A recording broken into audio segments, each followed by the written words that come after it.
welcome to another episode of Theater Tuesday. And I'm really excited today. I have one of my favorite recent local performers that I've seen this summer. I've seen Syd Vance in Kinky Boots, and I loved the performance. And I was just really excited to get to know you better. And thank you so much for coming on the podcast. Thank you so much. I'm so excited to be here. Yeah. Since this is your first time on the podcast, tell us a little bit about yourself and how you got inspired to start with musical theater and in music in general. Yeah, so I have been performing since I could walk.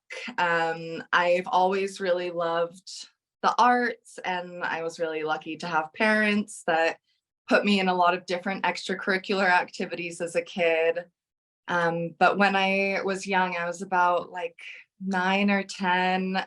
My parents took me to see Beauty and the Beast on traveling Broadway.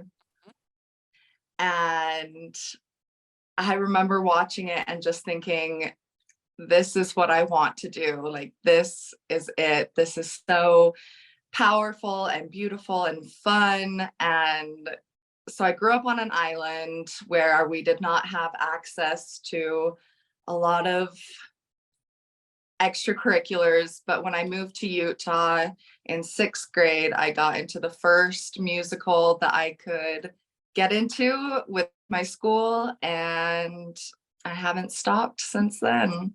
Was your dad in the military or something like that?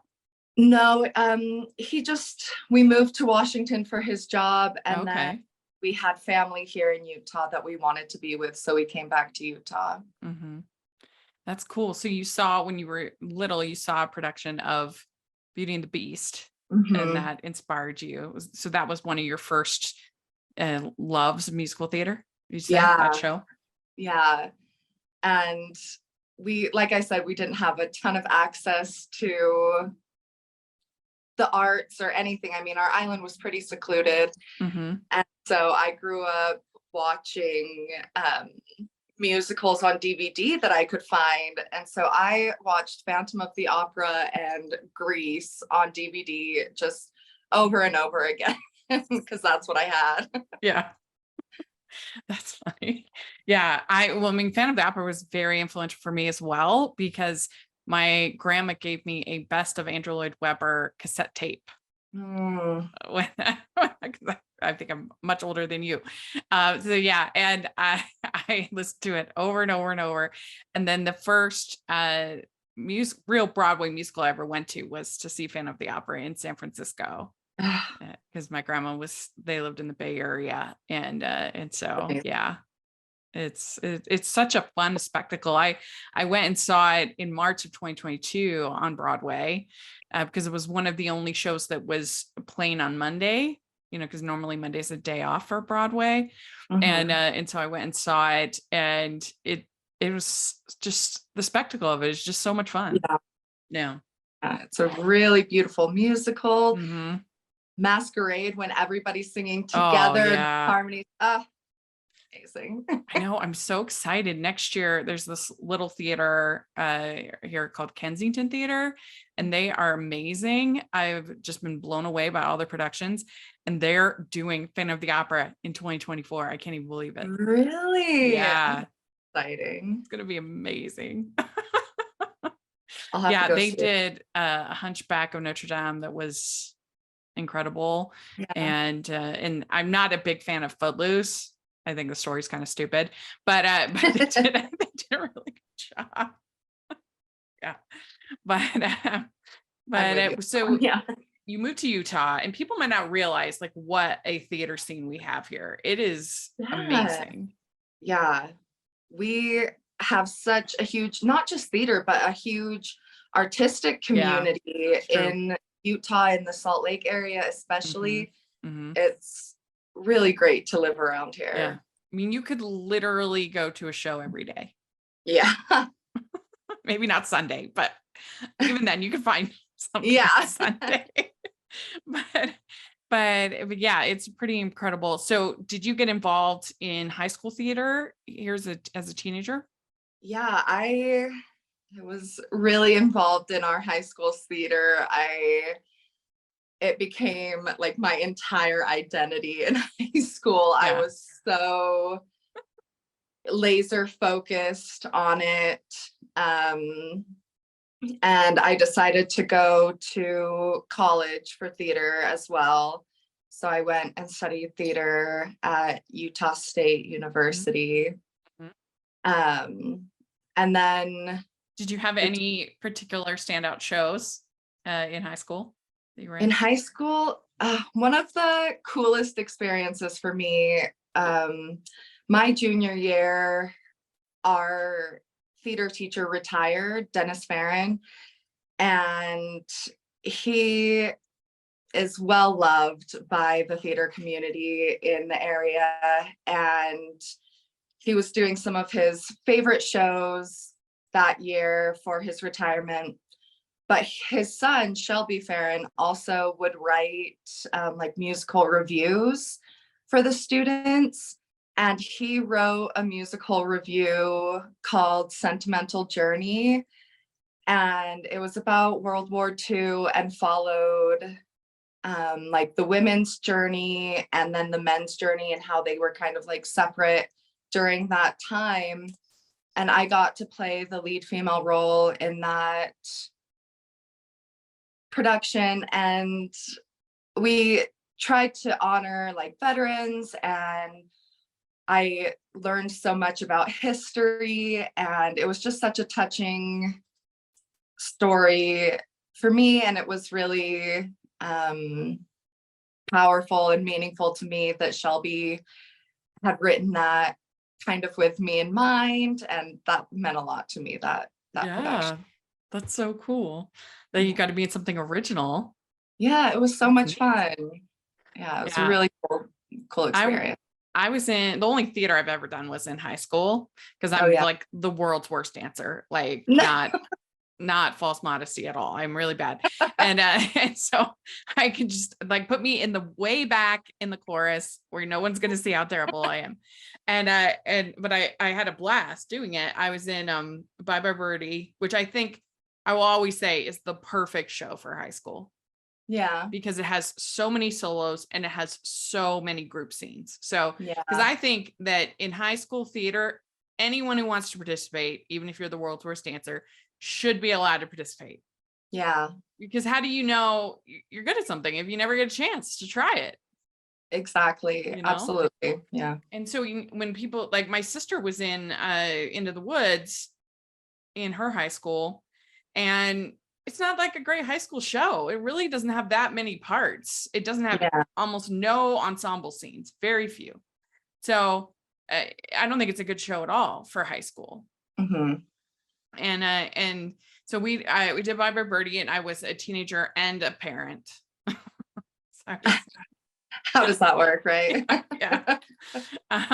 And then I was in The Wiz, a very, very white version of The Wiz, which they would never do now, but it was fun. We had a good time. And it is a great show for high school because it has tons of ensemble scenes and tons of solos. So it is, I think, a good show for that. And then I was in a couple plays. There's this random play that you never hear about being produced called Up the Down Staircase.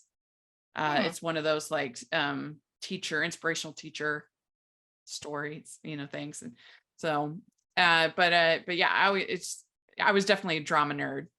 Yeah. In high school. It was a good click to be in. Are you a fan of Rachel's Reviews? Do you look forward to Family Movie Night, Female Film Critics Panels, or the Talking Disney podcast? If so, please consider supporting the podcast by becoming a Patreon. As a patron, you get to access monthly events such as the watch-alongs and Q&As, where you get to talk to stars and find out the behind the scenes of the movie making industry. And you can pick what I review for Family Movie Night or even become a guest on the podcast. Podcasts and YouTube channels are expensive, and I really, really could use your help. I would so appreciate it. You also get to be a member of the Facebook group where we talk about all the films that we're seeing, and we have so much fun. Go to patreon.com/Hallmarkies and select one of the Rachel's fan tiers. That's patreon.com/Hallmarkies. It's fun. And you get so wrapped up in it so easily. Everyone's very tight knit, and Well, I don't think because I grew up in Maryland, I don't think we were nearly as competitive as I'm sure they are here. Yeah. It's cutthroat, but still, it's cool that there are so many opportunities here. Yeah.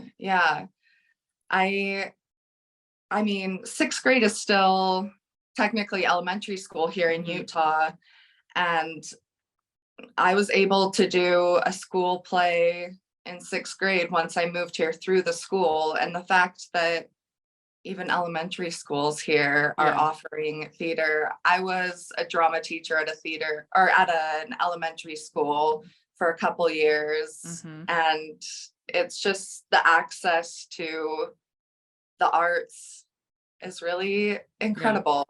Yeah. I think it's really good for kids. Yeah. So how did you get involved at the Ziegfeld? If you've done other shows there, or was Kinky Boots your first? Kinky Boots was my first show there. I saw a post saying that they were holding auditions, and on a whim decided to audition. I mean, I love Kinky Boots. I love the story. I love the music. And so, yeah, I felt really intimidated doing callbacks because a lot of people there know and love each other. And I didn't really know anybody. I knew like 2 people that were at callbacks, but nobody on the production team. It's hard to get in sometimes into those. But stepping into that room, everybody was just so positive and loving and accepting that it was just such a fun environment. I felt really at ease pretty quickly. And what was your audition song? Oh gosh, I think I sang There's a Fine Fine Line from Avenue Q. That's a pretty good choice. I love that song. I think it fits my voice fairly well. So so I was super impressed with your performance as Lauren. It was definitely the standout to me when I was like, wow, she is great. And I was talking to, because the same day my friends over Utah Theater Lovers all went as well. I was talking to Megan, and we all agreed. Everyone agreed. You were the standout. You were the best part of the show. And I think what really stood out to me was just you had like a certain moxie and confidence that was like so empowering and exciting. And I just felt like you owned the part, and you, especially with the History of Wrong Guys, you crushed it. That is really, really kind for you to say. I definitely had some points throughout the rehearsal process where my confidence was not all the way there. And it's kind of silly when you really think about it, but it's not super often that you get to see women my shape, my size in romantic lead roles. And at some points I was like, oh, the audience is never gonna see me as a romantic interest. And I would get in my head about that. But I feel very empowered by like other curvy women. And I really wanted to be able to do the same, because curvy women are beautiful and they do have romantic lives and they are romantic interests for people. And I had a lot of people talk to me after the show who said that they were able to see themselves in me and my character as a curvy girl who can still be confident, still be silly and goofy, but serious and romantic at the same time, and be like a fully fleshed out character. That was really what I was going for. Yeah. Were you surprised when you got the role? Were you like, oh my gosh? Yeah, I was really surprised. I just never really thought that that they would see me, especially because there were so many talented women in that callback room. I mean, so many talented women in the cast. I was amazed and inspired to be around those other women.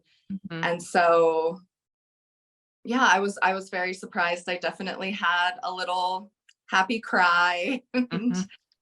And Yeah. it was really great starting to work on it because there were so many other talented women.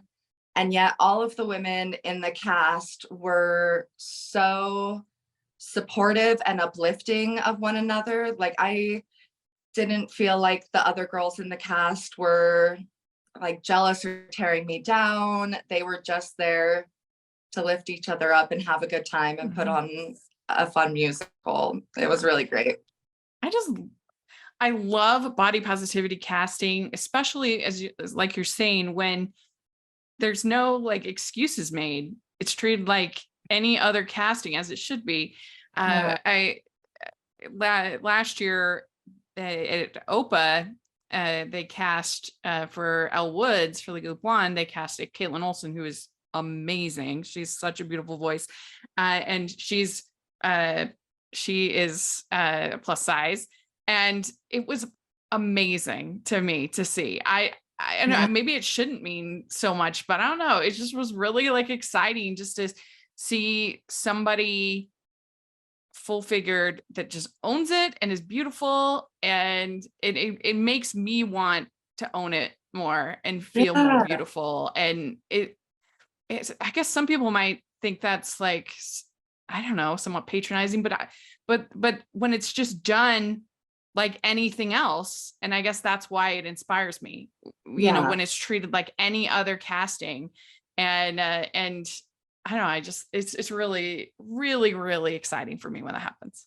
Yeah. And I think at this point in our history of like media and like stage productions, we have seen a lot of thin women as the leads, as the romantic Yeah. interest.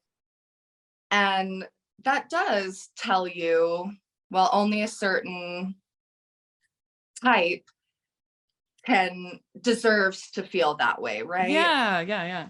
And I think everybody deserves to feel that way, feel like they are the main character in their story, like they are a romantic interest. Because the reality is that all body sizes, all body shapes, all body abilities live full, complete lives. And that deserves to be represented on stage and in media in general. Yeah, definitely. Well, the history of Wrong, guys, I think it's a deceptively tricky song. A lot of it is sort of that talk singing, and then it goes into these long belting notes that you have to nail. How was that, like, mastering that song? A little Yeah. intimidating, but a lot of fun. I was lucky enough to have some time with our director, Jordan, she's a vocal coach, and she helped me kind of find spots where I could kind of pull it back a little bit so I wasn't at 100% the whole song and tired out my voice or anything. But that song is also just so much fun that I get like I want to be at 100 all the time with it, because it's just like I mean, I feel like so many women can relate to that song, right? Like Yeah. choosing the wrong men in their lives, the wrong romantic partners, and being interested in someone that you're not really supposed to be interested in. And I felt like the characterization of it and like the acting part of it really helped me with the singing part, if that even makes sense. Sure. Yeah. It gets you into the character. Yeah. Yeah. So this production of Kinky Boots had kind of this backlash, I guess you might call it, that particularly online from idiots. And I'm just curious, like as a company, how did you all deal with that? And did you find that almost inspiring to overcome that? Yeah. We talked about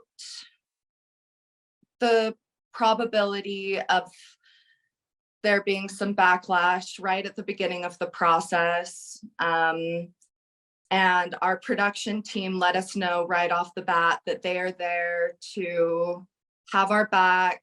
Our safety is important to them. Our mental well-being is important to them. So then when we got all those comments online and we were facing some backlash, we had a meeting as a cast, and we were all given the opportunity to speak. And our directors and Morgan Perry, the owner, they all spoke to us as well, making sure we all felt heard. And our cast just really rallied together, and our community really rallied together. That there was this backlash, but way more prevalent was this love and this bonding together and support. And I get emotional thinking about it because it really was so inspiring. Everybody in that cast was willing to put their best foot forward to send out love and support and to each other. And also some of them were willing to go out and say, like, these comments aren't acceptable, you know, we're just trying to show love and acceptance. And that's what the environment was throughout the whole process of the show. And I think that made it even made it an even stronger message, because we really felt that, like, we really felt that acceptance and that journey in our own lives too. Yeah, I was out of town the first weekend, so I wasn't able to go for opening night. I would have loved to, but I was there the next week and it was completely sold out, which was awesome. I was so happy to see that. Yeah, there will always be hate in this world, unfortunately, but there will always be love. And there was such an outpouring of love from the audience and from our community. And I really hope that other theaters, other people see that and they're like, this is something that is accepted and celebrated by our community, and we're able to show maybe a little bit more queer representation and stuff. Hey, this is Jen Johans, host of the podcast Watch with Jen, which delivers a steady stream of great movie recommendations, thoughtful career deep dives, and first-rate conversations with film critics, authors, actors, journalists, filmmakers, and more. You can find Watch with Jen wherever you get your podcasts, or hear us first at our Patreon at patreon.com/filmintuition. I mean, it's ludicrous, these people. I mean, with this like complaining about student night, you know, just like, yeah, we live in a town with like an area with like 4 major colleges. Like, I mean, assuming that that's and it's like a mildly PG-13 show. It's really not like anything. I mean, and they did make sure to clarify that in all the advertising that this had mature themes and there. I mean, if you don't want to go see it, don't go see it. Like, Yeah, it's ridiculous. exactly. I mean, there's so many things to get upset about. The fact that anyone would get upset about people putting on Kinky Boots it really is ludicrous. It's pushing for change a little bit, Yeah. and people get uncomfortable with change. And yeah, I was proud of y'all, and it was a really fun show. Everybody I knew went had a great time. So good. It was it so was my much first fun. time seeing it. I'd seen clips of Annalee Ashford and the team for the Broadway, but I had never actually seen the show, so that was fun. I am glad we were your first.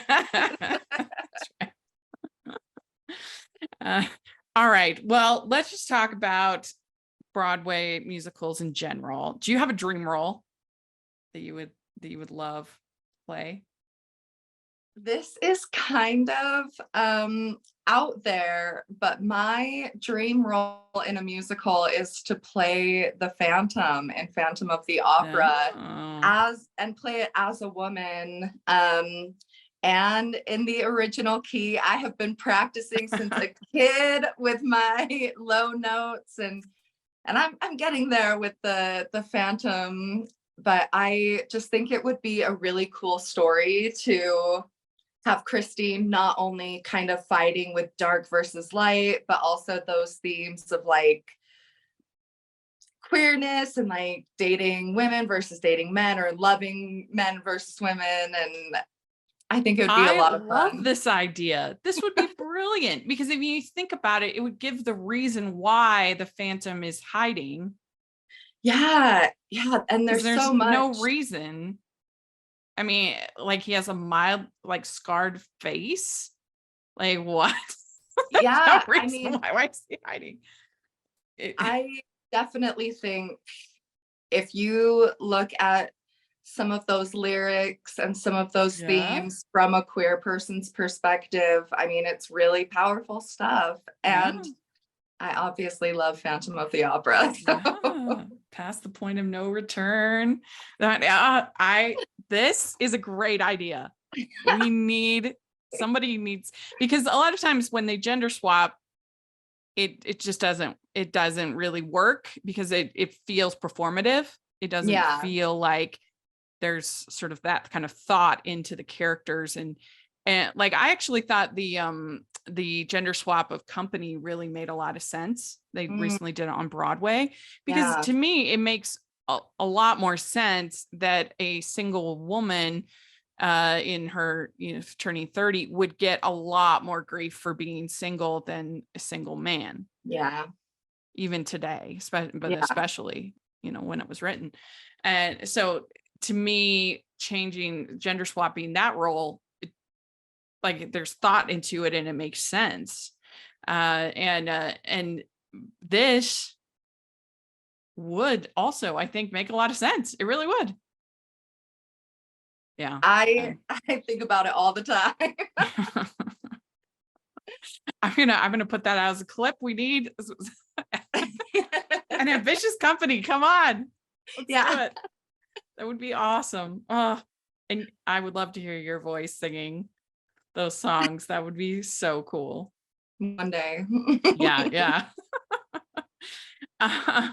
Well, what would you say in your mind is an overrated Broadway show that everybody loves, that you're like, I think we're kind of getting to a time where a lot of the musicals from the golden age of musical theater are just kind of past their prime, and they were great and important when they came out, and they have made a huge impact on musical theater. But there's a lot of really cool new works that are maybe a little bit more relevant and I mean, it is exciting when they can take one of the classics and present it in like a new way, like they did with the recent Oklahoma revival. Sure. Having Lori played by Ali Stroker in a wheelchair, like, and just some of the other different choices that they made. Yeah. Really interesting.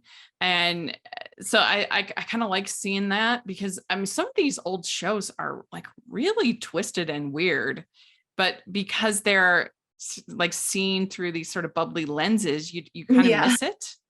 But like Carousel is really messed up in Oklahoma. And really, when you think about it, I mean, the Music Man is pretty dark when you think about it. Like it has all that bubbly music, but he's a villain for like most of the show. Absolutely. And then it's just kind of like all is well at the end. Music Man is definitely one of the ones that I'm like, all right, we've seen it so many times. I have seen it so many times. Yeah. Yeah. Let's move on. I've reviewed it twice this summer. Just this summer. Really? Just yeah. Yeah. Yeah. I mean, it's fun. It's fun, but again, we've just seen it so many times, and the story isn't really that like there's inspiring to me. There's some of these older shows that I would love to see a reworking of the book.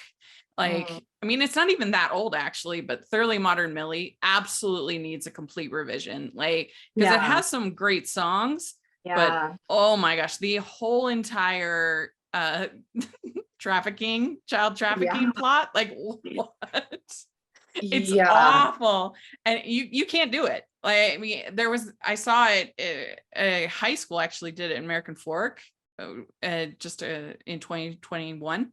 And you couldn't do it. Like, I was cringing the entire time. Yeah. And it's not even that old. It's just from 2012. We'd like to take a second and thank our sponsor for this episode of the podcast. It's the Hallmarkies merch store. Are you looking for that perfect gift for the postable, Hardy, or Hallmarky in your life? What about getting that t-shirt or hoodie that will help you stand out at your next holiday party? Now is the time to check out the Hallmarkies merch store. Full of festive designs by artists like Jessica Miller, Carrie from Hallmark Comics, and more. You can even have more than just shirts, but totes, cell phone cases, notebooks, mugs, and more. And it isn't just Hallmark. We have designs for Anna Green Gables, Man from Snowy River, The Nanny, and more. Every purchase at the merch store goes to help support the podcast and allows us to make the great content you know and love. There are frequent sales, so go to tpublic.com/stores/Hallmarkies or see the link in the description. That's tpublic.com/stores/Hallmarkies. It's a little troublesome. Yeah. But yeah, I mean, I've said a lot of times different ones that I think are overrated. I do think Into the Woods is overrated. I don't love it. Yeah. I mean, I get it. I get why people love it, because it does subvert the happy ever after. I understand that, but I feel like, I don't know. My response to that is like, yeah, of course, we all know that things don't turn out this isn't new. Like, we all know that the fairy tales, the dark side, like, so I don't know. It just feels kind of like, yeah, big whoop. Yeah. And I don't know. I just don't love it. And I've seen it so many times. Right. When it's new, it's exciting, but because it did get so overdone, I do think it's like, oh, yeah, we get it. We've seen it. Like, I like Company way better. If I was doing Sondheim, way better. I like the songs better. I like the story better. I like it way better. Yeah, absolutely. But I also, I'm not a big fan of the Mary Poppins. Okay. I don't like any of the new songs. I don't like the new characters. I don't like the change to the story. And I understand why they had to do that, because it was the only way the estate would give them, if they stayed true to the book. That was the only way they could get it. So I get it, but I don't like it. Yeah. So that would be another one that I just, if I never saw it again, I would be happy. But what about underrated Broadway show that you really like that other people don't seem to like as much? You know, I I think people enjoy this one, but maybe from my opinion, not as much as it should be enjoyed. I think Shrek the musical Yes. is so incredible. I Yeah. think it is such an incredible Yeah. musical. Yeah. It's lovely and it's funny, but also really touching at times. And there are so many ways that you can see yourself in that story. And I think stories about acceptance are always going to be a hit with me. So I really think that should get more love. I completely agree. And I went into it extremely skeptical Same. because I'm not like, I'm fine with the movie, but I don't love it. Mm-hmm. It's kind of a one and done for me. Sure. Yeah. Yeah. But the musical, absolutely hilarious. I was in stitches laughing. It was, I mean, Lord Farquaad is so funny to Oh, me. yeah. I saw it at the Murray Amphitheater. This was 2021 when I first started really like supporting theater. And so I went and saw it, and it was probably 104 degrees. It was so hot. And I felt so bad especially for the donkey actor. I'm like, I don't know how you're not passing out. It was so hot. Oh my But gosh. they did an incredible job. We're gonna have Amber Karcherian's one of these days on here. She was Fiona, and she's great. She's super funny. She has a great TikTok. But she has a really wonderful voice, and it's just really good at that comedic timing. And it was such a great show. I don't know. I haven't seen it done better since. And I just was so impressed with how funny it was and how good the songs were. Yeah. Yeah, When that's a good Shrek pick. sings I'd Be a Hero. Yeah. Oh, my heart melts every time. Oh, there's my cat. Okay. That's okay. Well, some people complain about Broadway. They say that Broadway has become an amusement park, like it's attractions like the Disney shows and we got Back to the Future. We've got all this stuff and that practically every single musical has to be based on a movie these days. How do you feel about that? Yeah, I kind of agree with the complaints about that. I understand that, like, what's the word? Commercialism like has its place in the arts, and it's necessary sometimes to draw audiences in. I would love to see a movement, kind of like a modern renaissance of art, where we start appreciating art for art's sake instead of as simply entertainment. However, there are some really great movies that were turned into musicals, and there are some really great musicals that have come out of commercialism, and I think as long as we're still allowing space for more Like ambitious. more new works, more like creative works. Well, and I think sometimes I try to look at it as the creators are given a box of tools, and then they make something original out of those tools. Like I see that in this Barbie movie, the recent Barbie movie, that here Greta is given a tool of, here's this iconic character, here's this iconic IP or whatever, and then go and then make, like, I feel like Barbie is an original film. Like Yeah. technically it is based on an IP, but it is an original film.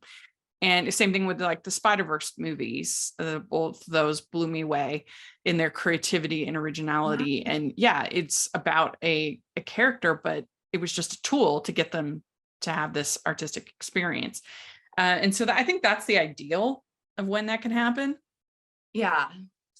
And I mean, I think you can see it on Broadway in something like The Lion King, where Julie Taymor took this tool, this puzzle piece, and crafted it into something that was original that we never seen before. Yeah. And so I think that is the ideal. But of course you always want to keep a open mind to completely new and original ideas. And something like a Hamilton will be really exciting. But those don't come along that often. I know. Hamilton's 1 in a million, Barbie movie 1 in a million. But yeah, I mean, I give these investors behind these shows, I give them all the credit in the world, because I don't know if I would have the confidence to invest millions and millions of dollars. And I mean, I guess it makes it easier with something like Hamilton, because you have Lin-Manuel, who won an Oscar, won a Tony at this point. So maybe that helps, but still, they got guts. Yeah. They got guts. Well, we like to end the interview with some fun get to know you questions. Okay. So, okay, first question: what is the best ice cream flavor? Specifically, the birthday cake flavor from Cold Stone. Oh, okay. Absolutely. Good. What's your favorite color? Pink. Oh, love it. All right. What is your favorite cast recording album? Oh, probably Next to Normal. Oh, Yeah. yeah. I saw that there was a playhouse called Midvale Main Street, and they were amazing. And they did such bold shows. They did that, and then they did Company, and they closed down last year, and I'm so sad. But they were so good. It was unreal. You would never believe in a million years that quality of production with the singing, I don't know. It was unbelievable. That is a very ambitious, very hard show. Yeah. Yeah. All right. What is your go-to date night food? Date night food? Oh, man. I don't know. Something super easy like pizza or something. So the focus can be more on the date than the food. That's a good answer. I like that. Okay. What is your go-to date night activity? Probably going to a show. It depends on if it's like a first date or like a date with someone I already have an established relationship with. But anything artistic for first date, so you can kind of get to know them better. Yeah. But I love going to like arts markets or anything like that. Yeah. That would be fun. All right. Which do you like better? I think we know this. Dogs or cats? Cats. Yeah. But I love them both. Why choose, right? Yeah. All right. Which do you like better? Beaches or mountains? Beaches. Absolutely. Beaches, Same. yeah. All but right. I love the mountains. Yeah. What is your favorite holiday to celebrate? Probably Christmas. My family has so many traditions, and it's really like the whole month of December we just spend a lot of time with family, and I love my family, so that's the best. Very good. Okay, last question. What is your favorite romantic movie? Oh, that's a tough one. I should probably change it to favorite musical, but these are my questions from Hallmark's podcast. Yeah, no. Favorite romantic movie. We'll go with a classic. Let's go with The Notebook. They're doing a musical of that. It's coming to Really? Broadway. Yeah, I'm Oh. super excited about it because I think it's not until 2024, but it's got songs by Ingrid Michaelson, who I love. Okay. Yeah. So Oh, that's exciting. I think it had the tryout in like Toronto or Chicago or whatever, and it went well. And so so I'm excited about We're that. excited what the music ends up like. Yeah, me too. Me too. Well, very good. You answered all the questions. Yay. Well, thank you so much for coming on, talking with us. This was a blast. And if people want to follow you on like social media, how do they do that? I am on Instagram at Syd Vance 1. Great. So I'll put all that in the description. Do you have anything coming up you want to put yeah, I am working on a Jacobean tragedy called The Duchess of Malfi. It's with Three Penny Theater Company, and they do something really great where they want theater to be accessible to everyone. So tickets are pay what you can, and they have a suggested donation price. But even if you have like 50 cents to donate, you can still come see some really cool theater. So. When's that? It opens at the last weekend of August. So coming up pretty soon. Yeah. I'll definitely have to check that out. Yeah, it'll be great. That sounds fun. All right. Well, very good. Well, thanks so much. And we'll have to have you back on another time. Great. Thanks so much for having me. It was nice Bye, talking. everyone.